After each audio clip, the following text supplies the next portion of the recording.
እኔ መጠየቅ የምፈልገው ጌታችን ኢየሱስ ክርስቶስ በስጋ ወደዚህ ተገልጦ ሲመጣ ወይ ደግሞ የመጣበት ዓላማ ለመታረቅ ነው ወይስ ለማስታረቅ? ኦኬ፣ ይህንን ጉዳይ ሰሞኑን ብዙ ስንወያይበት ነበረ።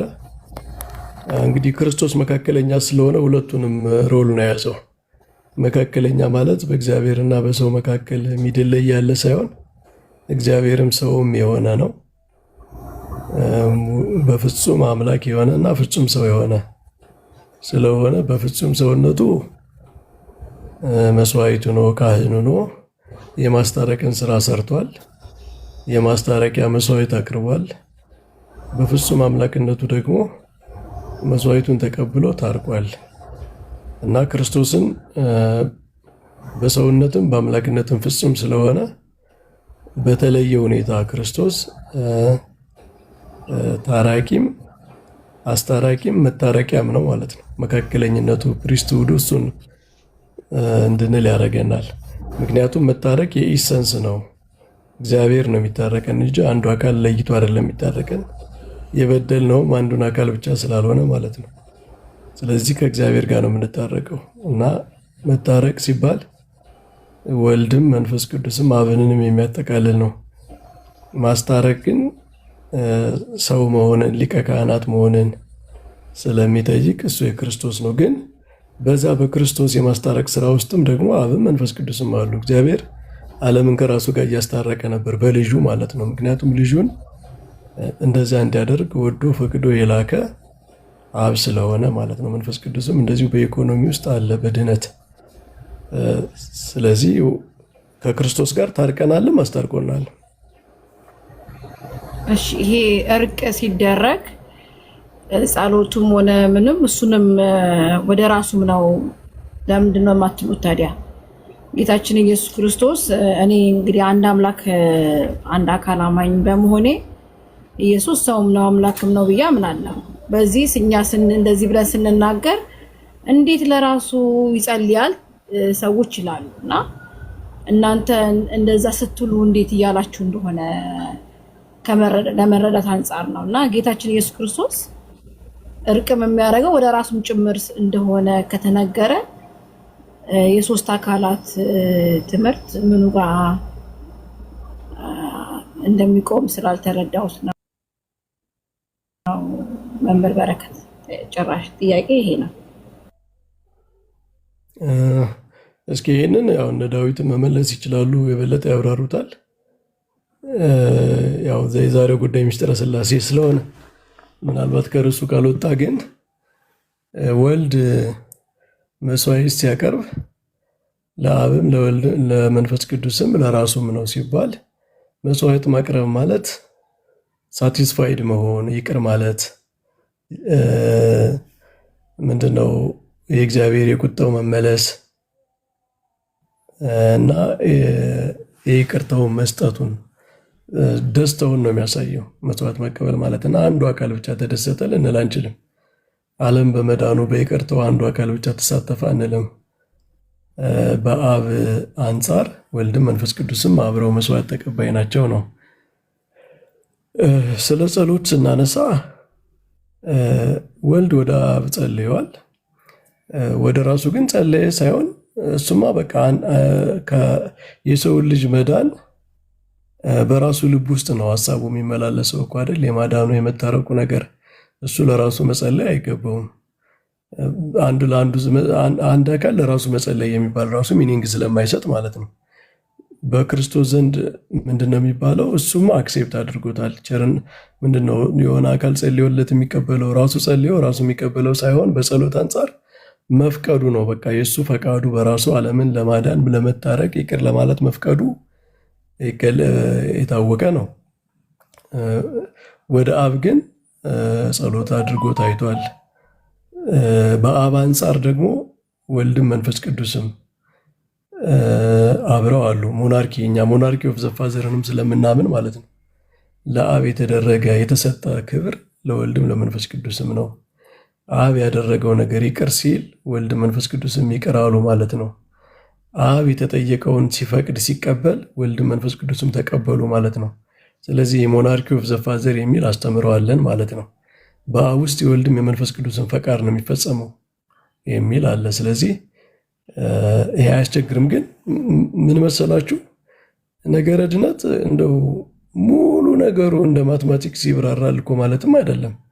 በመጽሐፍት በተገለጸው ልክ ካወቅን ሚስቴሪየስ የሚሆን ነገር ካለ እሱም መተው ነው። ድነት እኮ ሚስጥር ነው። መጽሐፍ እኮ ሚስጥር ይለዋል። እና ኤቭሪቲንግ ሁሉ ነገር ኤክስፕሌን ይደረጋል ማለትም አይደለም። የምንችለውን ያህል ነው ኤክስፕሌን የምናደርገው። ከዚያ ውጭ በመጽሐፍት በተገለጸው መሰረት እንናገራለን ማለት ነው። ሌላውን እነ ዴብ ያወራሩት እንግዲህ ተጨማሪውን ነገር አና ፍቀጅልኝ እንደወጣ ረጅም ሰዓት ስወያይ ነበር እንዳየሽው ለ3 ሰዓት ለ4 ሰዓት ቆይቻል። ያ አይቾታለሁ። ሌላ ጊዜ ግን ኩነት ላይ ጥያቄ ሲኖር ሼር አደርጋለሁ ከቻሉ ይመጣል። እሺ አና እሺ ደህና ደሩ። እሺ ዴቭ የምትጨምረው ነገር ካለ ዴቭን ወደ ትልቁ አረጋለሁ። እስቲ ዴቭ ኒቂያ እኔ እሳቸውን ከማክበር ነው እንጂ እኛ ወደ ራሱ ሰውና አምላክ ነው ተብሏል። እና ኢየሱስ ክርስቶስ ሰውም አምላክም ተብሎ ከተባለ ጸላይ ሰው ነው እንጂ አምላክ አይደለም አይደለ? በስላሴም ትምህርት ቢሆን ሰው ወደ ማን የጸለየው ሲባል አምላክነት አንድ ከሆነ ወደ ራሱ እስከሆነ ነው እኮ እየተባለ ክርስቶስ ኢየሱስ እኔ አሁን ማቅረብ እችላለሁ። በግም ነው፣ ካህኑም ራሱ ነው፣ አቅራቢውም ተቀባዩም እሱ ነው ብለን እናምናለን። ምክንያቱም እግዚአብሔር ነው እኛ ሊታረቀን የመጣው። እርቅ ሲደረግ እርቅ የተደረገበት መንገድ በስጋ ሰውነት በመገለጥ ነው ማለት ደግሞ የሚደማ የሚሞት ሰውነት ስለያዘ ነው አምላክ።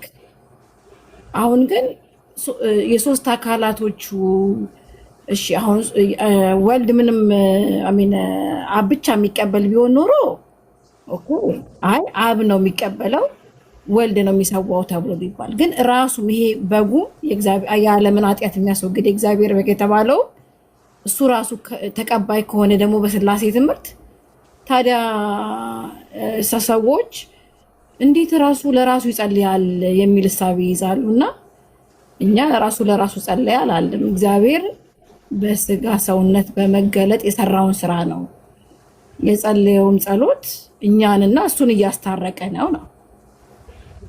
ዴቭ ሀሳቡ ካገኘው እሳቸው ስለደከማቸው ይህንን ነገር ብታብራራልኝ ከተረዳኸኝ ዴቭ።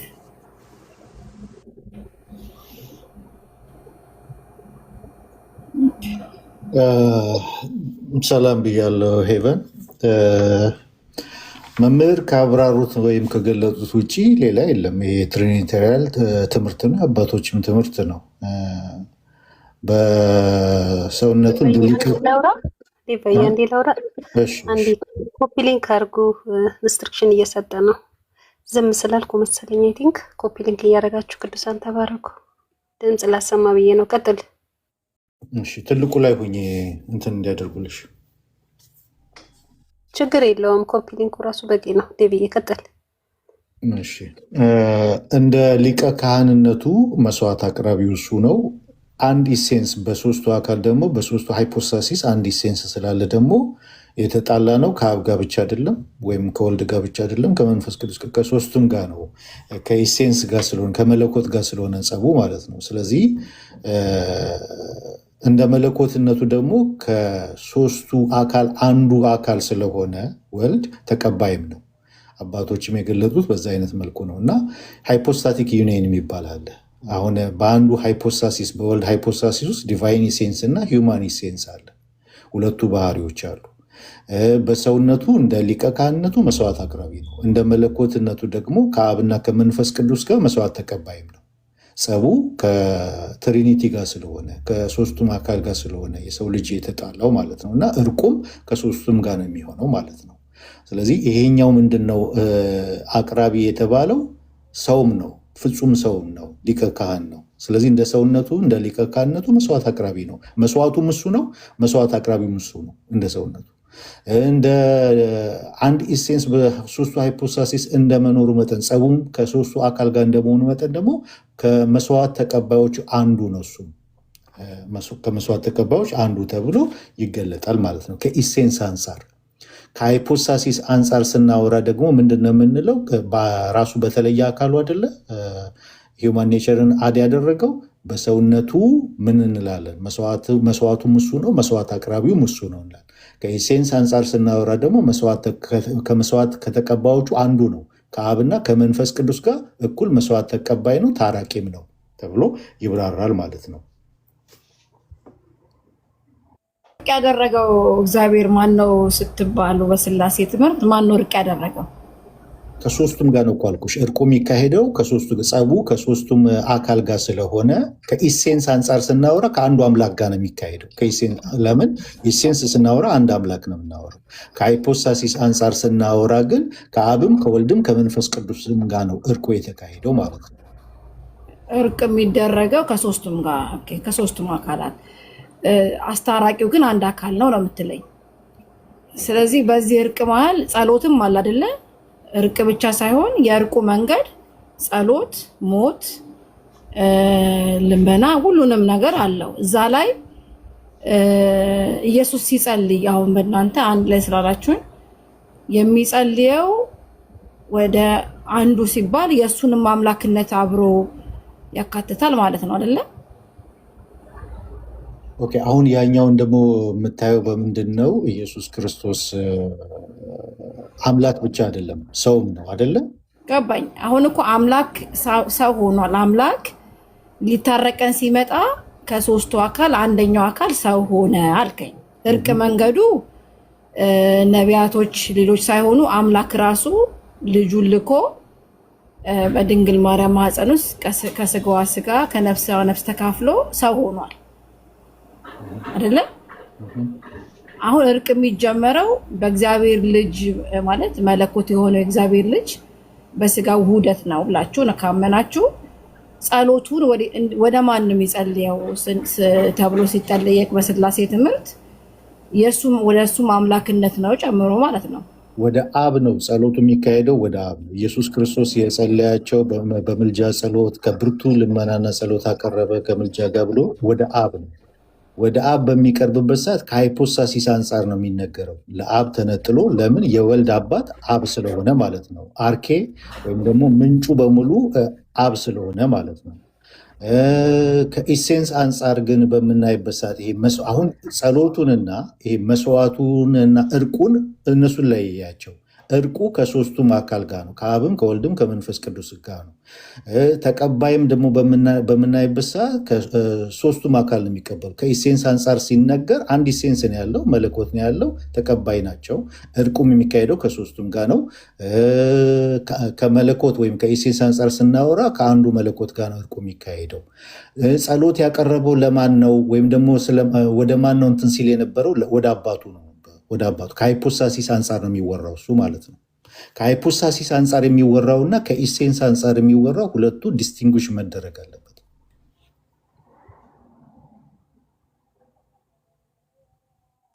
እዚህ ላይ መጨመር የምፈልገው ምንድን ነው? እዚህ ላይ መጨመር የሚፈልገው ቅድም ስላልነበርሽን እንጂ ሄቡ እኛ ሁለት ነጥቦችን አንስተናል። አንደኛው ኢንሰፓራብል ኦፕሬሽን የማይነጣጠል እና አፕሮፕሪዬሽን የምንላቸው ሁለት ነበሩ። ምን ማለት ነው አፕሮፕሪዬሽን?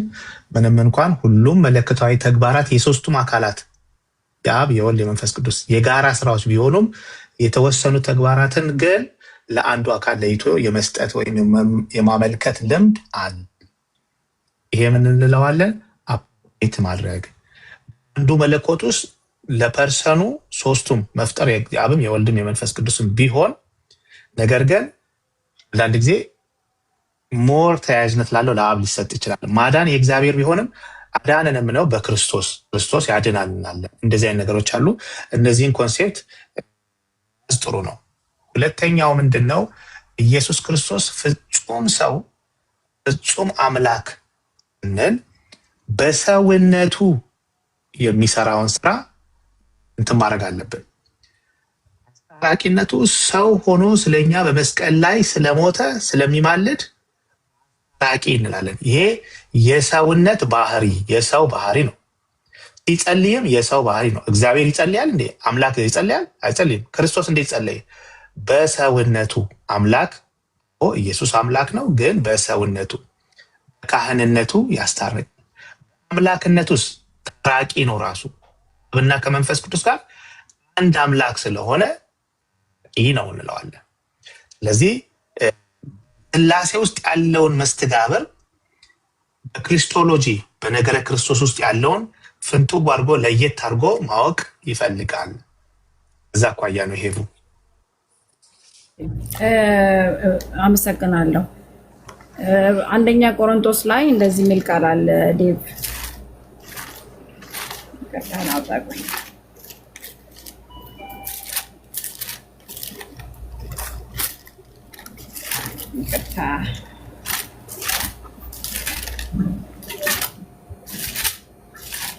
ሁለተኛ ቆሮንቶስ ይቅርታ ምዕራፍ 5 ከቁጥር 18 ላይ ልትከታተል እንዴብሽ ምዕራፍና ቁጥሩን ሰጥቻለሁ። ነገር ግን የሆነ ሁሉ በክርስቶስ ከራሱ ጋር ካስታረቀን ይላል። ይሄ ከራሱ ጋር ያስታረቀን በክርስቶስ ማን ነው?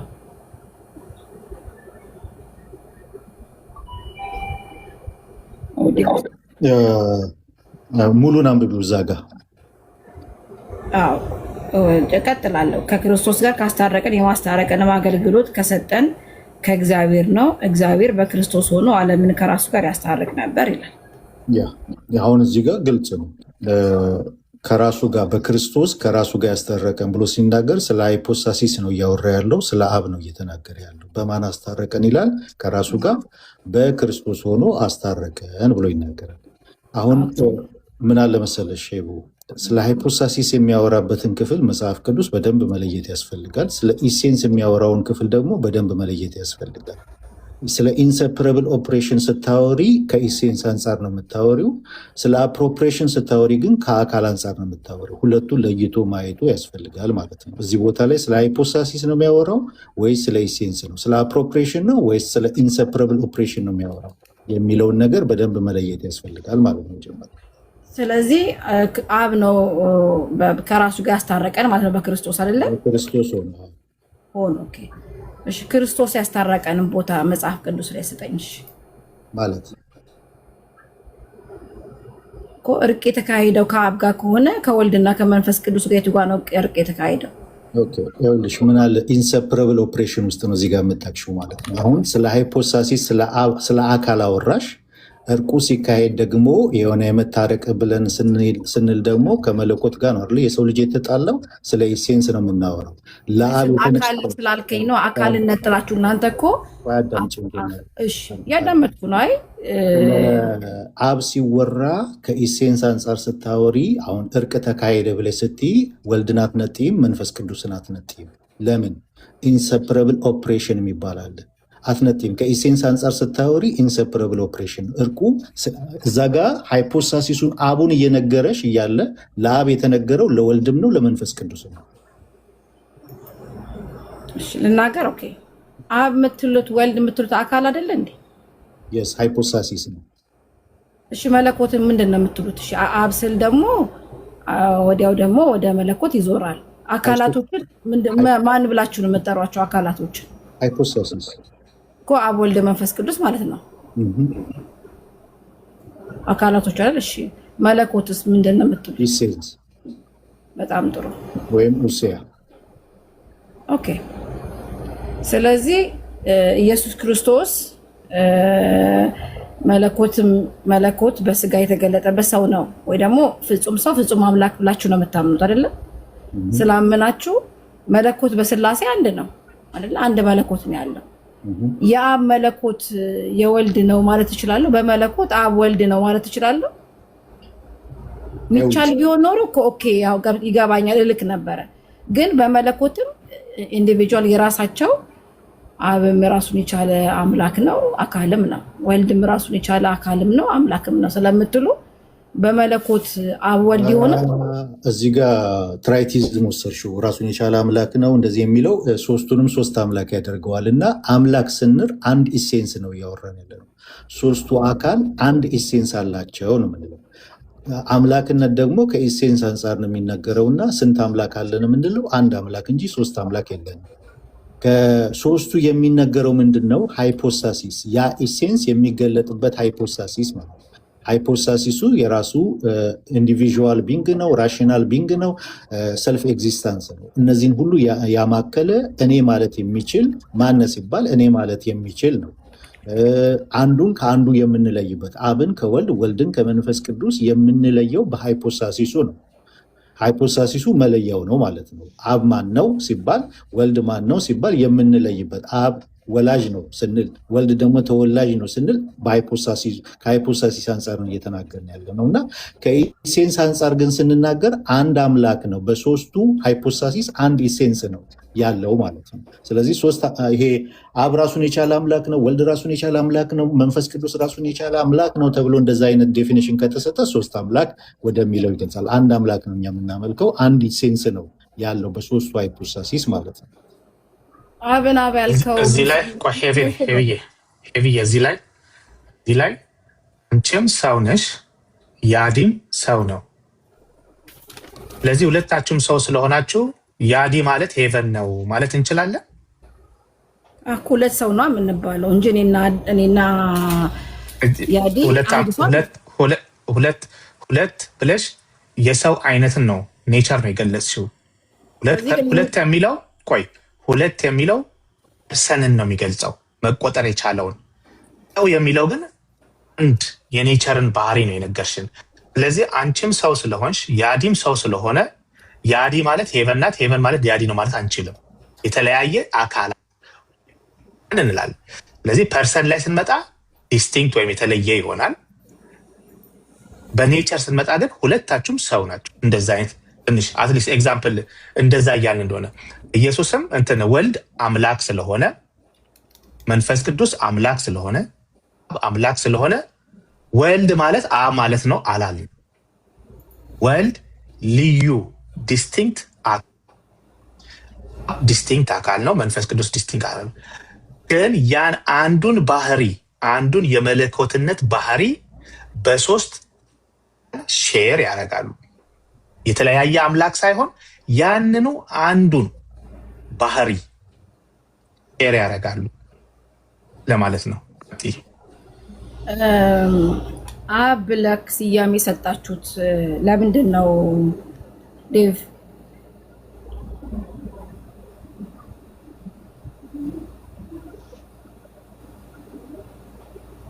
ዋረሽ አብ ብላችሁ ስያሜ የሰጣችሁት ለምንድን ነው? ከምን አንጻር ምን አይታችሁ ነው? ከአፕሮፕሪዬሽን አንጻር ለምሳሌ ልጁን ላከ የሚለውን ይሄንን ብሉይ ኪዳን ላይ አዲስ ኪዳን ላይ አይደለም የሚጀምረው። ስላሴ እኮ ብሉይ ኪዳን ላይ አይደለም። ከዛ ፍጥረት ጀምሮ እኮ ነው ማግኘት ያለብን እኮ። እዚህ ጋር ጨረስን። እዚህ ጋር መጀመር ምን አልከኝ መሰለህ? ከምን አንጻር መሰለህ የምጠይቅህ ይህንን አብ ወልድ መንፈስ ቅዱስ የሚለው ለአካል መጥሪያም ትጠቀሙበታላችሁ። ከዛ ደግሞ ሶስቱም አካላቶች ደግሞ አንድን መለኮት ሼር አድርገዋል ብላችሁ ስለምታምኑ፣ እሺ ቆይ እናንተ በምትሉት አብ ያላችሁት ለምንድን ነው? ኦኬ አብ ማለት አባት ማለት ነው። አባት ማለት ነው። ትርጉም አይደለም። ለምንድን ነው ያላችሁት እኮ አልሽኝ እኮ። አብ ማለት ምን ማለት ነው አይደለም ያልኩት። አብ ማለት ምን ማለት ነው ቢል እኮ አባት ነው ትለኛለህ። ለምን አብ አላችሁት? ከሶስቱ አካላት ይሄ አብ ነው ይሄኛው ወልድ ነው ለምን አላችሁ ነው እኮ። ልመልስልሻ። አብ የተባለበት ምክንያት ለምን እንደሆነ ማለት ነው። አብ አርኬ ነው፣ ምንጭ ነው፣ ሶርስ ነው። ወልድ ከአብ የተወለደ የተገኘ ነው። መንፈስ ቅዱስ ከአብ የሰረጸ ነው። ስለዚህ ምንጭ ነው፣ ሶርስ ነው፣ አርኬ ነው። አብ ኢናሰቢሊቲ ነው፣ አንቢጋትን ነው፣ ያልተወለደ ነው፣ አስገኚ የሌለው ነው አብ ማለት። ስለዚህ አብ ብለን ስንል የወልድ አባት እያለ ነው። አባት ማለት ስለሆነ ትርጉሙ አብ ሲባል የወልድ አባት እያለ ነው። ዘላለማዊ አባቱ እያለ ነው። ይህንን መለያውን የሚያስቀምጠው ምንድነው ብለስ ከኖሽን አንጻር ነው። 5 ኖሽኖች አሉ። በነዛ ኖሽኖች መለያው ይቀመጣል ማለት ነው። አብ አባት እንደሆነ፣ ወልድ ተወላጅ እንደሆነ፣ መንፈስ ቅዱስ ሰራጺ እንደሆነ እነዚህ መለያዎቹ ናቸው። መለያዎቹ ግን የሚቀመጡት ከምን አኳያ ነው? ከአካል አኳያ ነው የሚቀመጡት ማለት ነው። የአንዱን ኦፕሬሽን ባለቤቱ ማን እንደሆነ የምንለይበት፣ ይህን ኦፕሬሽን ያደረገው ባለቤቱ ማን ነው የሚለውን የምንለየው በኖሽን ነው፣ በአፕሮፕሬሽን ነው የምንለየው በእነዚህ ማለት ነው። ቅድም እንዳልኩሽ ያቋረጥሽኝ፣ ለምሳሌ ልጁን ላከ የሚለውን አዲስ ኪዳን ላይ መተን ስናይ ልጁን ላከ ለወልድ አፕሮፕሬት ሊደረግ አይችልም። ለመንፈስ ቅዱስ አፕሮፕሬት ሊደረግ አይችልም። ለምን? በሪሌሽን ውስጥ በሶስቱ ሃይፖስታሲስ መካከል ወልድ አባት አይደለም። በሶስቱ ሪሌሽን ከኢሚነንት አንጻር መንፈስ ቅዱስ አባት አይደለም። አባትነት ለማን ብቻ ነው የሚሰጠው? ለአብ ብቻ ነው የሚሰጠው፣ በኢሚነንት ትሪኒቲ በሶስቱ ሪሌሽን ውስጥ ማለት ነው። ለወልድና ለመንፈስ ቅዱስ አባትነት የሚሰጠው ከኢኮኖሚክ ትሪኒቲ እና ከፍጥረት ጋር ባላቸው ግንኙነት ነው። ፈጣሪ ስለሆኑ፣ አስገኝ ስለሆኑ፣ ፍጥረትን ሰስቴን የሚያደርጉ ስለሆኑ፣ የሚመግቡ ስለሆኑ ከፍጥረት ጋር ባላቸው ግንኙነት ነው። ያኛው ግን እያወራ ያለው ስለ ኢሚነንት ትሪኒቲ ስለ አባትነትነት ስለሆነ የአባትነት የሚሰጠው ደግሞ ለአብ ብቻ ነው የሚሰጠው ማለት ነው። እና ሁለቱን ለይቶ በደንብ ማየቱ ያስፈልጋል። እሺ፣ ስለዚህ ወልድ አባት አይባልም ነው የምትለኝ? ለኛ አልገባሽም ማለት ነው። ሄቨን ይሄን ሁሉ አስረድቼ ከፍጥረቱ አንጻር ገብቶኛል ያልከው ተረድቻለሁ። ግን ንገሪኝ እስኪ ያልኩትን አባት የማይባልበትና አባት የሚባልበትን አስቀምጫለሁ። ንገሪኝ። አባት የማይባል ኪዳን ላይ ስለሌላ አዲስ ኪዳን ላይ መጥቶ ላከ ከሚለው ወይ ደግሞ አብ ደግሞ አንቦን የተወለደ ስላልሆነ አስገኝ ስለሆነ ስለዚህ አብን በብሉይ ኪዳን ላይ ምንም ምሳሌ ሰጠኝ የለም፣ የተናገርከው ነገር የለም። አምጥተህ እኔ ያልኩትን እስኪ ድገሚልኝ ከገባሽ ከሰማሽ ማለት ነው። አባት የሚባልበትና አባት የማይባልበትን አስቀምጫለሁ ለይቼ። አባት የሚባልበት አልክ ስለ አብ ስታወራ የወልድ አባት ስለሆነ አባት እንለዋለን። ምክንያቱም ብለህ ልጅ ላከ ስለሚል አልከኝ። እንደገና ደግሞ ወልድ ደግሞ አባት የማይባልበት እሱ የአብ ልጅ ስለሆነ በብሉይ ኪዳን ላይ የጠየቅኩህ የነበረ በብሉይ ኪዳን ስለነበረ እሱን አልመለስክልኝም። ግን አንተ ስትናገር የተረዳሁት ምንድን ነው? አብን አብ ያስባላችሁት ያልተወለደ ስለሆነ አስገኘ ስለሆነ ምንጭ ስለሆነ ይሄ ነው እንግዲህ ሰብሰብ አድርጌ የተረዳሁት የሆነ የጻፍኩም ስለሆነ ነው። ተሳስቻለሁ? ብትጽፊማ ኖሮ ቃል በቃል ነበር የምትነግሪኝ። ቃል በቃል ነው የፈለግከው? የሚጽፍ ሰውማ እንደዛ ነው። ቃል በቃል ነው የጻፍኩት። ምንድን ነው? ሶስቱን ነው። አንቦርን ያልሆነ ያልተወለደ ምንጭ የሆነ አስገኝ ስለሆነ የሚሉትን ሀሳቦች ነው የጻፍኩት። እሺ ምን ብያለሁ? እዛ ጋ ኪ ፖይንት አስቀምጫለሁ። በኢሚነንት ትሪኒቲ ውስጥ ከሪሌሽን አንጻር አብ ብቻ ነው አባት። በሶስቱ አካል ሃይፖስታሲስ መካከል ባለው ሪሌሽን ከኢሚነንት አንጻር ሲነገር አብ ብቻ ነው አባት። ከሃይፖስታሲስ አንጻርም ሲነገር አብ ብቻ ነው አባት። ወልድ አባት በዛ ሊባል አይችልም። ያ ከሆነ ምንፍቅና ነው። መንፈስ ቅዱስ አባት ሊባል አይችልም። ያ ከሆነ ምንፍቅና ነው የሚባለው። ከምን አኳያ ያልኩኝ? በኢሚነንት ትሪኒቲ በሶስቱ ሃይፖስታሲስ ካላቸው ሪሌሽን አንጻርና ከሃይፖስታሲስ አንጻር የሚነገር ከሆነ ልብ በይ፣ ከሃይፖስታሲስ አንጻር የሚነገር ከሆነ አብ ብቻ ነው አባት። ወልድ አባት ሊባል አይችልም። መንፈስ ቅዱስ አባት ሊባል አይችልም። ኦኬ፣ ወልድና መንፈስ ቅዱስ አባት የሚባሉበት አለ? አዎ አለ። መቼ? በኢኮኖሚክ ትሪኒቲ ከፍጥረት ጋር ካላቸው ግንኙነት አንጻር ከፍጥረት ጋር ካላቸው ግንኙነት አንጻር ፈጣሪ ስለሆኑ የፍጥረት ምንጭ ስለሆኑ አንድ ሴንስ አብ ወልድ መንፈስ ቅዱስ ፈጣሪ ስለሆኑ ፍጥረቱን ያስገኙ ስለሆኑ የፍጥረቱ ጠባቂና መጋቢ ስለሆኑ ከፍጥረቱ ጋር ባላቸው ግንኙነት አንጻር ከኢኮኖሚክ ትሪኒቲ አንጻር አብም ወልድም መንፈስ ቅዱስም ለፍጥረቱ ወልድና መንፈስ ቅዱስ ለፍጥረቱ አባት ይባላሉ። ለምሳሌ ልስጥሽ። ለምሳሌ አንድ መጽሐፍ እኔ ደርሳለሁ፣ የሆነ መጽሐፍ እጽፋለሁ። ለዛ መጽሐፍ እኔ አባቱ ነው የሚባለው።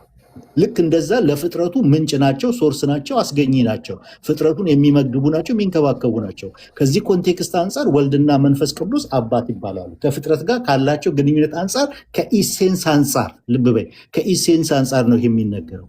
ከሃይፖስታሲስ አንጻር ግን ከተነገረ ለአብ ብቻ ነው የሚሰጠው። ከሪሌሽን አንጻር በሶስቱ አካላት መካከል ካለው ሪሌሽን አንጻር ከኢመነንት አንጻር ከተነገረ አብ ብቻ ነው አባት። ወልድ አባት ሊባል አይችልም፣ መንፈስ ቅዱስ አባት ሊባል አይችልም። ሁለቱን ዲስቲንጉሽ አድርጎ ማየት ያስፈልጋል ማለት ነው።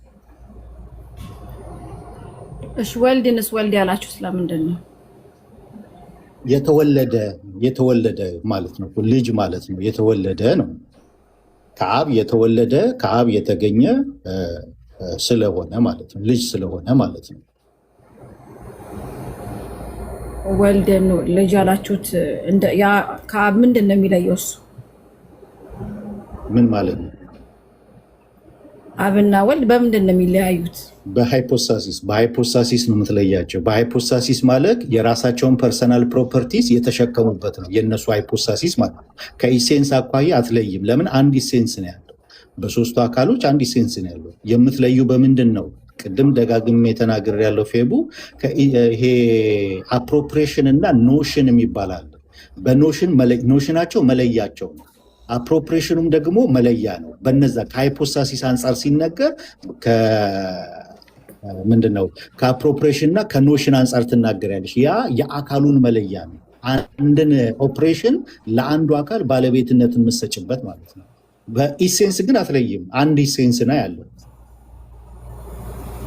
ወልድን ያስገኘው አብ ነው አይደለ እንዳልከኝ? አዎ። በምንድን ያስገኘው? በምንድን ያስገኘው ማለት ነው? በምንድን ነው አስገኘው አልከኝ? ታዲያ አስገኘው ነው የምትለኝ በምኑ ነው? ከሃይፖስታሲስ አንጻር ነው የምናወራው። የባህሪ አባቱ ነው ተብሎ ሲነገር ከሃይፖስታሲስ አንጻር ነው የሚነገረው።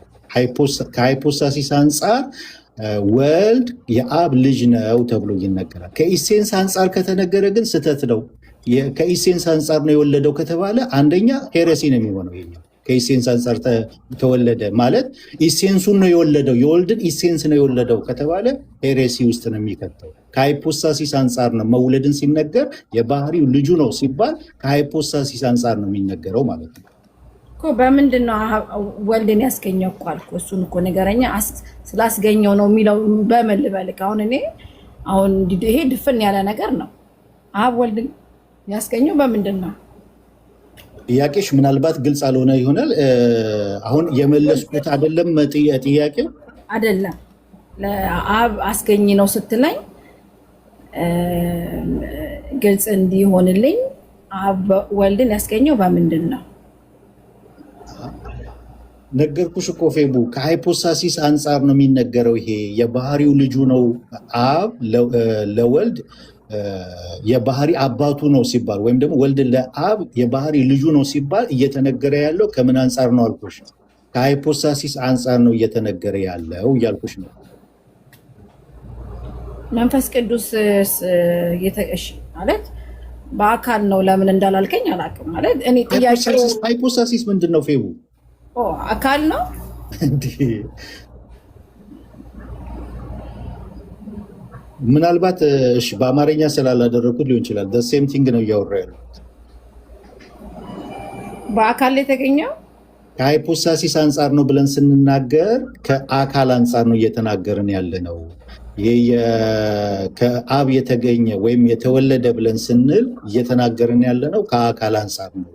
ባህሪው ነው የተወለደው ከተባለ ግን እሱ ሄሬሲ ነው ብዬሻለሁ። አንደኛ ምክንያቱም ሃይፖስታሲሱ ከሃይፖስታሲሱ የአብና የወልድ ሃይፖስታሲስ አንዱ ከአንዱ ዲስቲንክት ነው። ስለዚህ ዲስቲንክት የሆነ አምላኮችን ነው የሚፈጥረው ማለት ነው። ስለዚህ እየተናገርን ያለነው ተወለደ ሲባል ከአካል አንጻር ነው እየተናገርን ያለነው ማለት ነው።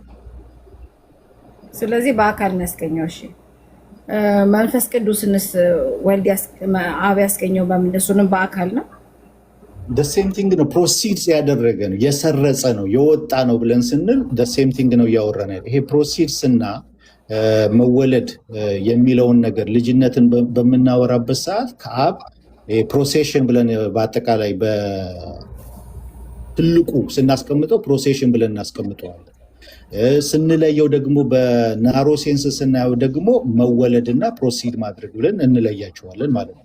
ስለዚህ እያወራን ያለነው ይሄኛውን ከአካል አንጻር ነው እያወራን ያለነው እንጂ ኢሴንሱ ስንት ነው ብለናል። በትሪኒቲ መካከል በሶስቱ አካል ያለው ኢሴንስ አንድ ነው እንጂ የወልድን ኢሴንስ ወለደው ወይም የመንፈስ ቅዱስን ኢሴንስ ወለደው የአይነት ውስጥ ከኢሴንስ አንጻር ከተነገረ የተወለደው የወልድ ኢሴንስ ነው የመንፈስ ቅዱስ ኢሴንስ ነው ከተባለ ትልቅ ሄሬሲ ነው።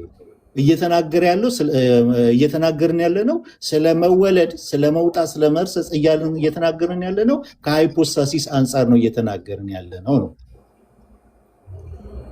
ስጨቃደ ለጓላት ኤቪዬ ክሊር ለማድረግ እታችም ላሉ ሰዎች ሰው አንድ ሰው ነው፣ ሌላ የሰው አይነት የሚወልድ የለም። ኦኬ ግን ትቆራረጣለህ ታውቃለህ። ቁርጥ ቁርጥ የሚል ነገር አለ ደጋግሜ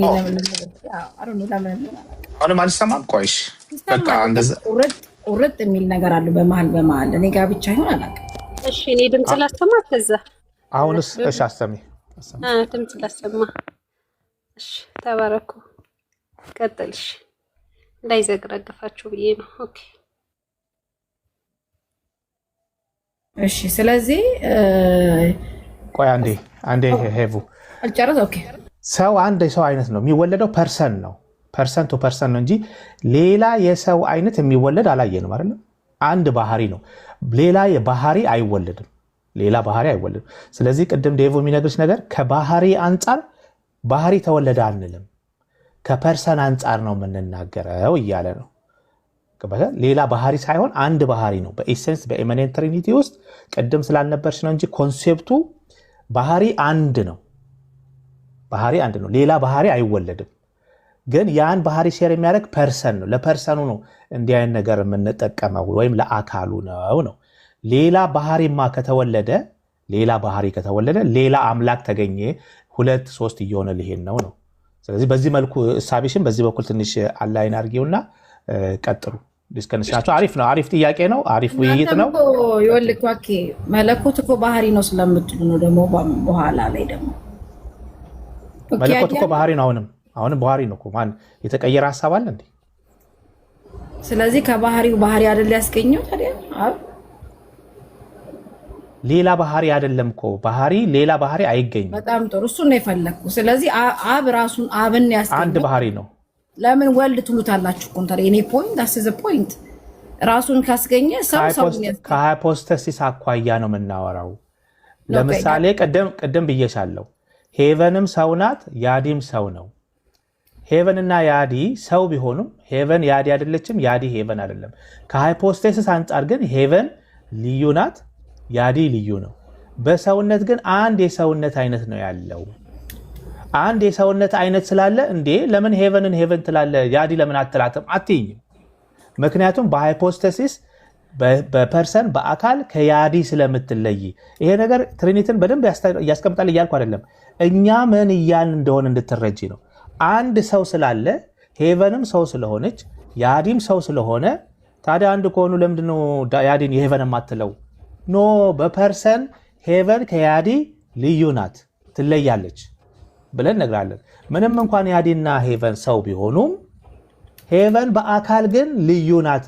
ልክ እንደዛው አብ ወልድ መንፈስ ቅዱስ አንድ ባህሪ፣ አንድ መለኮት፣ አንድ እግዚአብሔር ብንልም በአካል ግን ወልድ ወልድ ነው፣ አብ አብ ነው፣ መንፈስ ቅዱስ መንፈስ ቅዱስ ነው። አብን ወስደን ወልድ ነው አንልም፣ ወልድን ወስደን አብ ነው አንልም። ስለዚህ ባህሪን ሼር ያደረጉ 3 አካላት አሉ። ስለዚህ 3 አካላት ስላሉ ወልድን ወስጄ አብ ነው፣ ይሄ አብን ወስጄ ወልድ ነው፣ መንፈስ ቅዱስ ነው አብ ነው አንልም። ይሄ ሄሬሲ ነው ዴቭ እያለ ያለው። ከዴቭ ላይ ወሰድኩበት ጥያቄሽን እንትን አድርጌ አስቀምጭለት። ሌላ ላብራራልሽ ልጨምርልሽ። ይሰማል? ይሰማል። ለምን ትሉታላችሁ ታዲያ ለሚለው ላብራራልሽ። ኦኬ ቴንክ ዩ። ለምን ትሉታላችሁ የምንለው ከሃይፖስታሲስ አንጻር ነው ብለን ስንል የአብ ሃይፖስታሲስ እና የወልድ ሃይፖስታሲስ የመንፈስ ቅዱስ ሃይፖስታሲስ ዲስቲንክት ነው። ሃይፖስታሲሳቸው ደግሞ የራሳቸውን ፐርሰናል ፕሮፐርቲስ የተሸከሙበት ነው። የአንዱ ያልሆነን ነገር ማለት ነው። ኦኬ ለምሳሌ ልምጣልሽ። አለመወለድ ወይም ደግሞ ኢናሰቢሊቲ አንቢጋትንስ ይህ መለያ ለማን ብቻ የሚሰጥ ነው? አለመወለድ። አንቢጋትንስ የሚለው መለያ ከሃይፖስታሲስ አንጻር ነው እየተነገረ ያለው። ስለ ኖሽን ስናወራ ስለ ሃይፖስታሲስ ነው እያወራን ያለ ነው። ስለ አፕሮፕሪዬሽን ስናወራ ስለ ሃይፖስታሲስ ነው እያወራን ያለ ነው። ስለ ሪሌሽን እና ስለ ኢንሰፕረብል ኦፕሬሽን ስናወራ ደግሞ ስለ ኢሴንስ ነው እያወራን ያለ ነው። ሁለቱን በደንብ መለየት በመጀመሪያ። ከዚያ አኳያ አለመወለድ ወይም ኢናሰቢሊቲ አንቢጋትንስ የሚለውን መለያ ለማን ነው የሚሰጠው? አሁን ለሃይፖስታሲስ ነው ብዬሻለሁ። ሃይፖስታሲስ ፐርሰን አካል ማለት ነው። ለአካል ነው የሚሰጠው። ይሄ መለያ ለማን ብቻ ነው የሚሰጠው? ለአብ ብቻ ነው የሚሰጠው። ለምን?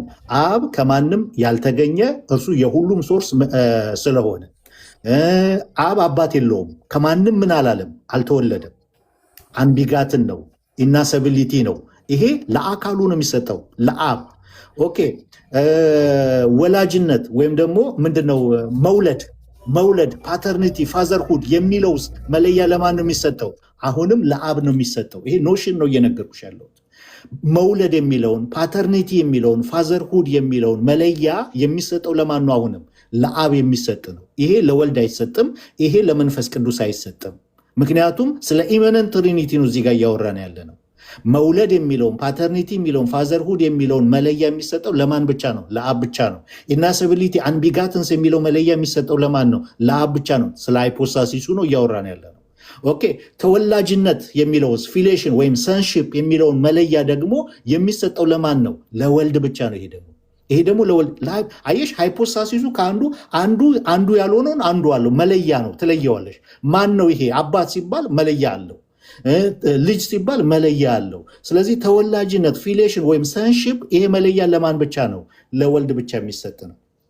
ለመንፈስ ቅዱስ ስትመጪ ደግሞ ፕሮሲድስ የሚለውን ነገር መለያ የምታሰጪው ወይም መስረጽ የሚለውን ነገር የምሰጪው ለማን ነው? ለመንፈስ ቅዱስ ነው የምሰጪው። ወልድ ሰረጸ አይባልም፣ ተወለደ ነው የሚባለው። ልዩነት አለው። ሰረጸ የሚለውን ነገር ግን የምሰጪው ለማን ነው? ለመንፈስ ቅዱስ ነው።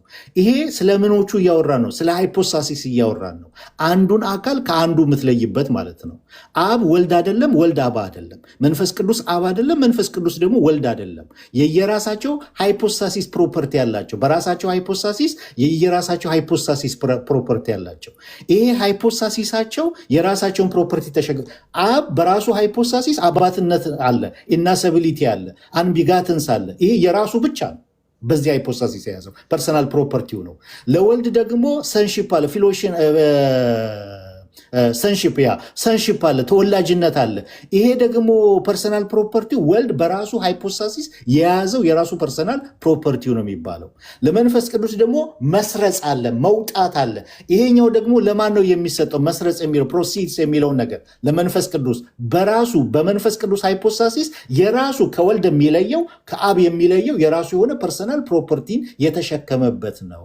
አየሹ፣ ሃይፖስታሲስ አንዱን ከአንዱ የምንለይበት የራሳቸውን ፐርሰናል ፕሮፐርቲ የያዙበት፣ አንዱን ከአንዱ የአንዱ ያልሆነ ማለት ነው። አሁን አባትነት ለወልድ አሰጭም፣ አባትነት ለመንፈስ ቅዱስ አሰጭም። ይህንን አባትነት በምኑ ነው የያዘው? በሃይፖስታሲሱ ነው። ሃይፖስታሲስ ሰው ምንድን ነው? ፐርሰናል ፕሮፐርቲያቸውን የያዙበት ነው ማለት ነው። ገብቶሻል? ይሄው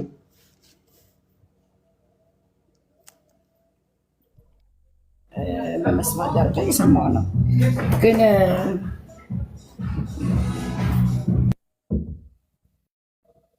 ጠየቅኩት የነበረው በአንተ ትምህርት ትምህርትን ለምትነግረኝ ያለሁ እና የወልድ እኔ አሁን ቅድም ምሳሌ ስትሰጡ ምሳሌ ይቅርና ችግር የለም ሰው ሰውን ነው የሚያስገኘው ካላችሁ አብ ያስገኘው አብን ነው አትሉም እናንተ። አብ ያስገኘው ወልድን ነው ትሉናላችሁ። አስገኙ ራሱን ነው ያስገኘው። በመወለዱ ልጅ ይባላል። ኦፍኮርስ እንደተጠቀማችሁ ምሳሌ ከኔ የሚወለደው የኔ ልጅ ነው። ልጅ የሚባል ግን ሰው ነው አይደለ? ለምሳሌ አዳም የሰዎች ሁሉ ምሳሌ ነው። ለምሳሌ አዳምም ነው ሰውም ነው። እሱ የመጀመሪያ ስለሆነ እኔ ግን ሄቨንም ነኝ ሰውም ነኝ አይደለ? ሰው ሄቨን ነው ማለት አይቻልም። ለምን? እኔ አይደለሁም ማለት የመጀመሪያው ሰው የተባልኩት ስለዚህ ኢየሱስ ወልድን አብ ነው ወልድ ነው የምንለይበት የአንደኛው አባት ወላዲ ወይ ደግሞ አብ አስገኝ ስለሆነ አካሉን የምትለዩበት በወልድነት ነው በመወለድና በመገኘት አልከኝ። ያንን የመለኮት አካል ያስገኘው አብ እሱ ግን ያልተገኘ እሱ ግን ያልተወለደ እሱ ግን ማንም አስገኝ የሌለው ከሆነ ራሱን አይነት አይደለም። ነጥብ አምላክ አምላክን ወለደ ካላችሁን አምላክ ራሱን አይነት አምላክ መሆን ያለበት። አካል እኮ ሊለየው አይችልም። መቼም ሰው ሌላ ነገር አይወልድም አይደለም። ከዛ አንጻር ነበር የጠየቅኩ። የኔ ይቆምና ከመለስክልኝ እሰማሃለሁ። መልሳልኛል፣ በአንተ ትምህርት መልሳልኛል። ግን ወንድሜ ያዲ ካለ ጊዜ ልስጥክ እና ጠብቃለሁ። አንድ አለ ያዲ ይሰማል? ኦኬ ዲቭ ወይ ታናሹ እንዴት ነህ? እሺ ታላቅ እንዴት ነህ? እግዚአብሔር ይመስገን። አለን አለን። አይ እንትን ነው ያዲ መጀመሪያ ለዚህ ቤት ግብር መክፈል አለብህ። ጠፍተሃል። የጠፋ ሰው ነህ። ምን ማለት ነው የጠፋ ሰው ነው ስትል አልገባኝም። በግራበር ይፈታ በእንድምታ በቃ ዝም በል ሽቶ ተሰጥቷል። እሺ ያዲ እንኳን ደህና መጣ። ቀጥል። እንኳን ደህና ቆያችሁ። ሰላም ብያቸው ዲቪ። አይ እኔ ሄቡ ከመጠየቀው ጥያቄ የተለየ ብዙም ጥያቄ የለኝም። ነገር ግን ምንድነው ነገሩ አሁን ከመስዋዕት ጋር በተገናኘ ነው ሰሞኑን እየሰማሁኝ ያለሁትና ዕብራውያን ምዕራፍ 10 ላይ አንድ ጥያቄ አለኝ። ዕብራውያን ምዕራፍ 10 ላይ ቆይ ልክፈተውና ልጠይቅ። እንትን ይላል ዕብራውያን ምዕራፍ 10 ቁጥር 5 ላይ ስለዚህ ወደ ዓለም ሲገባ መስዋዕትንና መባን አልወደድክም፣ ስጋን ግን አዘጋጀህልኝ፣ በሙሉ በሚቃጠል መስዋዕትና ስለ ኃጢአት በሚሰዋ መስዋዕት ደስ አላለህም ይላል። እና እዚህ ጋር ጥያቄው ምንድነው? አልወደድክም ደስ አላለህም የተባለው አብ ነው አይደል?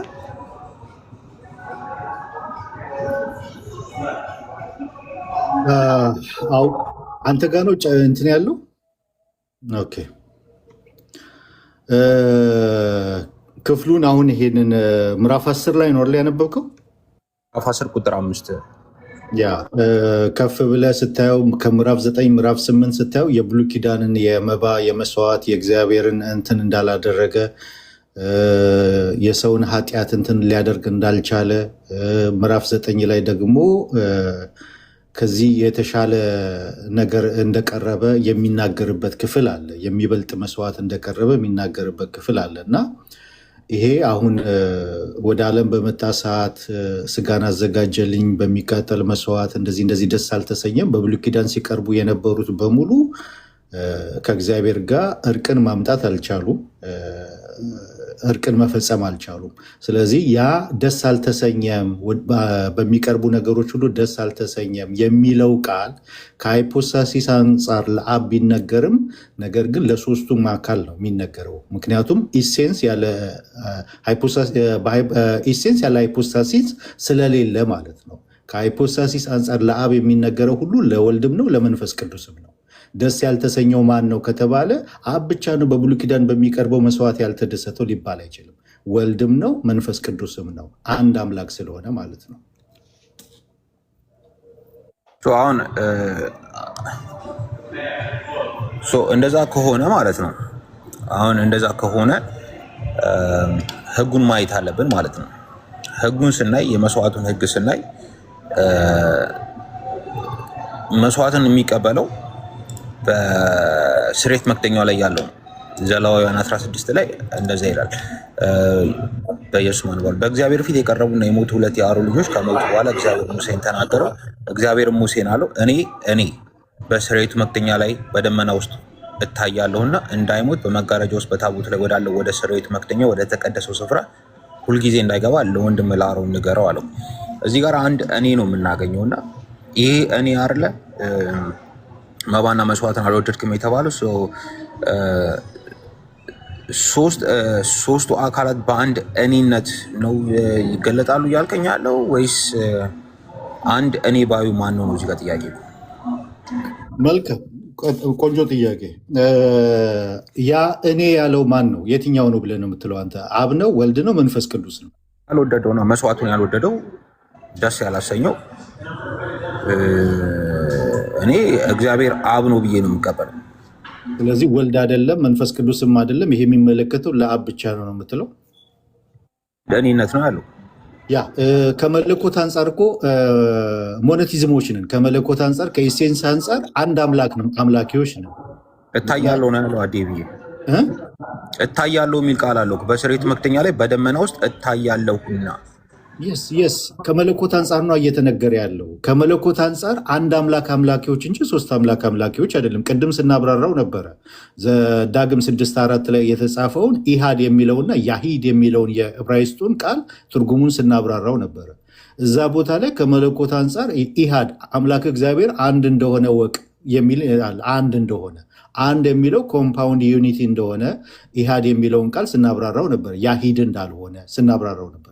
ሴም ቲንግ አሁንም እዚህ ቦታ ላይ በሲንግል በነጠላ ወይም ደግሞ አንድ ተብሎ እኔ ብሎ የተገለጠው ከመለኮት አንጻር ነው እየተነገረ ያለው። ከመለኮት አንጻር የሚነገር ነገር በሙሉ ደግሞ ከኢሴንስ አንጻር የሚነገር ኢንሰፕረብል ኦፕሬሽን ነው። ያኔ ወልድን መነጠል አችልም፣ መንፈስ ቅዱስን መነጠል አችልም። ለምን? በሶስቱም ሃይፖስታሲስ አንድ ኢሴንስ ነው ያለው። አንድ አምላክ አምላኪዎች ነው።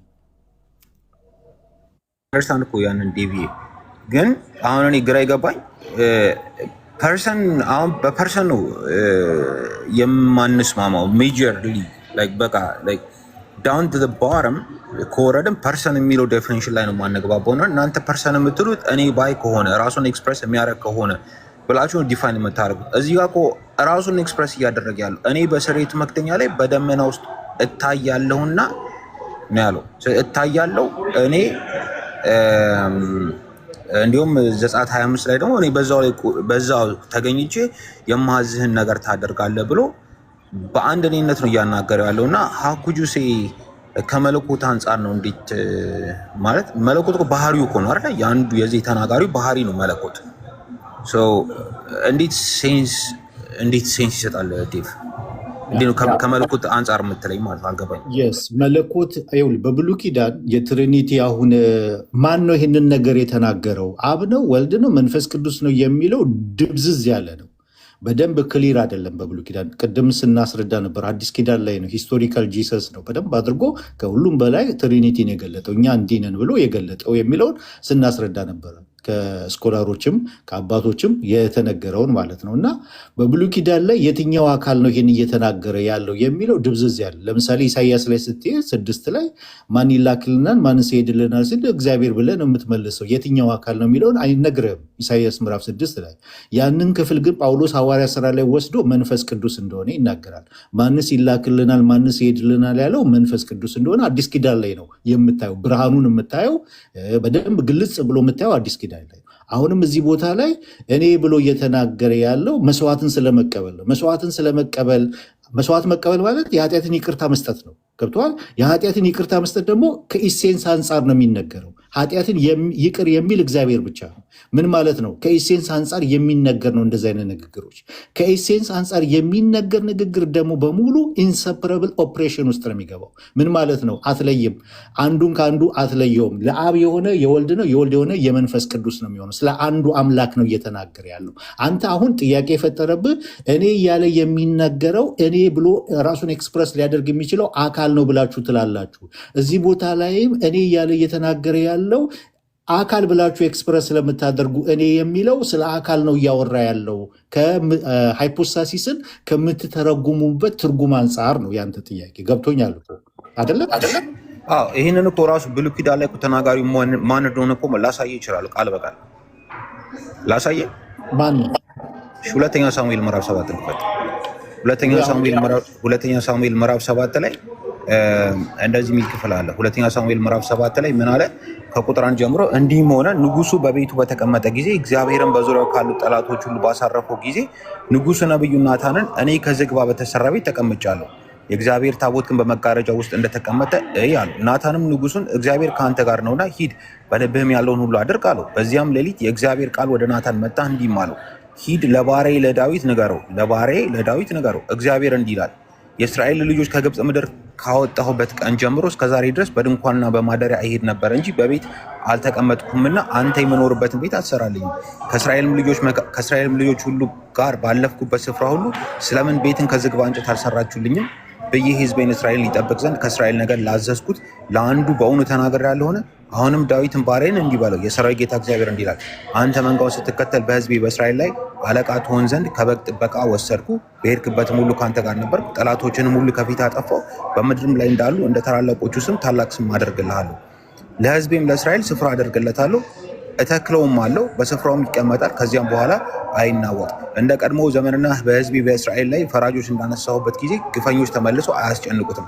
ከጠላቶችም አሳርፋለሁ፣ እግዚአብሔርም ደግሞ ቤት እሰራልሃለሁ ብሎ ይነግርሃል። ከዛ እድሜህን በተፈጸመ ጊዜ ከአባቶች ጋር ባንቀላፋ ጊዜ ከወገብ የሚወጣውን ዘርህን ከአንተ በኋላ አስነሳለሁ። ከወገብ የሚወጣውን ዘርህን ከአንተ በኋላ አስነሳለሁ ብሎ ቃል ኪዳን እየገባለት በራሱ የማልለት ያለው በታቦቱ ላይ ይገለጥ የነበረው የታቦቱ መንቀሳቀስ የእሱ መንቀሳቀስ የሆነው እግዚአብሔር ነው። ስለዚህ ይህ እግዚአብሔር አብ ነው። ቃል በቃል እየነገረን ያለው ለዛም አባት ሆኗል እርሱም ልጅ ይሆነኛል በማለት ማለት ነው። ስለዚህ ብሉይ ኪዳን ላይ ራሱ ይፈቷል። በምን ይይዛል መሰለህ? እዚህ ጋር ሶስቱን አካል የምትለየው በምንድን ነው?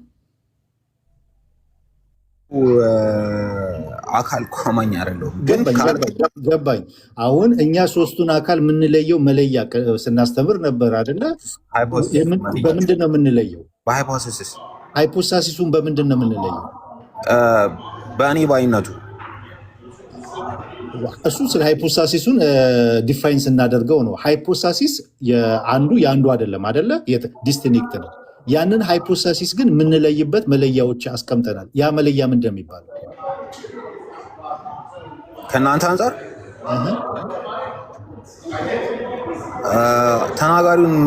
ተናጋሪውን የምንለይበት ነው እያልከኝ የሚጠይቀኝ? አሁን ይህንን ነገር የተናገረው ወይም ይሄ ኦፕሬሽን የእንትና ነው የአብ ነው ወይም ደግሞ የወልድ ነው።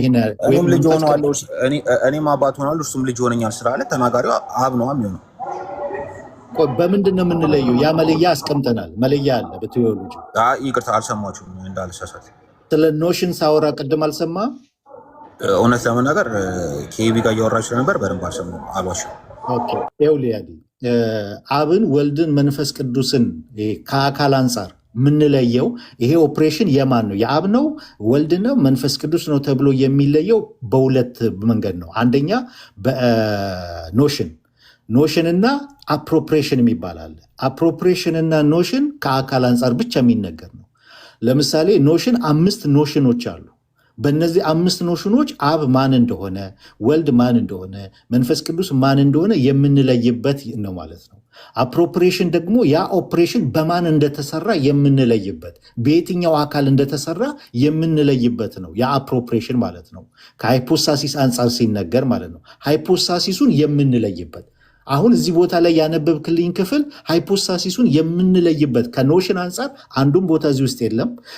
ከአፕሮፕሬሽን አንጻር እዚህ ውስጥ አናገኝም የምንለይበት። ይሄኛው የሚያሳየው ከሪሌሽን እና ከኢንሰፕረብል ኦፕሬሽን አንጻር ነው። አሁን ያነበብከው ክፍል የሚያሳየው ሪሌሽን እና ኢንሰፕረብል ኦፕሬሽን ደግሞ ትስስራቸውን ህልው መሆናቸውን አንዱ በአንዱ ህልው ሆኖ አንድ ስራ ሆኖ እንዴት ለፍጥረት እንደሚገለጥ የሚያሳየውን ነው እዚህ ቦታ ላይ ያነበብከው ክፍል የሚገልጠው። የትኛው ኢንሰፕረብል ኦፕሬሽን እና ሪሌሽንን የሚገልጥ ነው እንጂ ኖሽንንና አፕሮፕሬሽንን የሚገልጥ አይደለም። እዚህ ቦታ ላይ አፕሮፕሬሽንን የሚገልጥ ክፍል ላይ ወይም ኖሽንን የሚገልጥ ክፍል ላይ ይሄ አብ ነው ብለህ በቀጥታ ማስመር ትችላለህ። ይሄ ወልድ ነው ብለህ ማስመር ትችላለህ። እዚህ ቦታ ላይ ግን ራሱን አልገለጠም።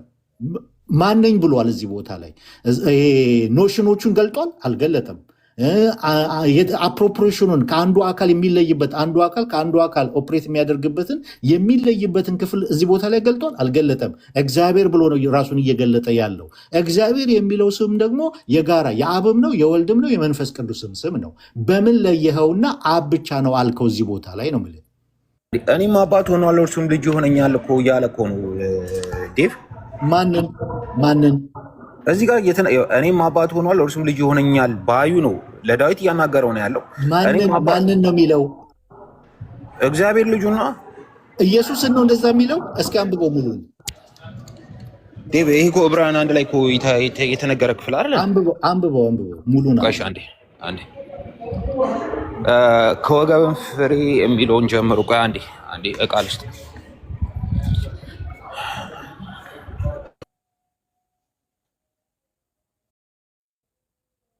ላምበው አንዴ ልመለስና ወደ ባይብል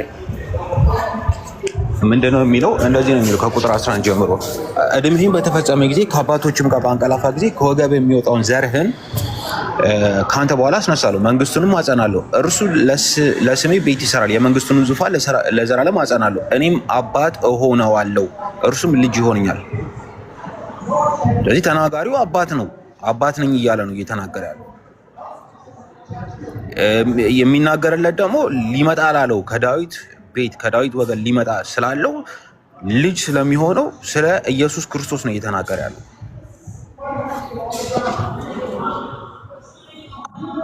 ኦኬ ይሄኛው ደብል ፉልፊልመንት የሚባል አለ በመጽሐፍ ቅዱስ ውስጥ ዜና ላይ ተፈጽሟል ለሰለሞን፣ ከዛ ደግሞ በአዲስ ኪዳን ላይ ለኢየሱስ ክርስቶስ ተፈጽሟል።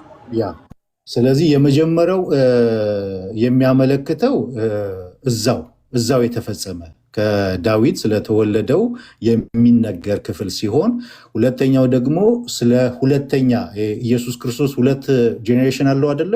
ዘላለማዊ ጄኔሬሽን እና ከቅድስት ድንግል ማርያም የተወለደበት ጄኔሬሽን አለው፣ በስጋ የተወለደበት ጄኔሬሽን አለው።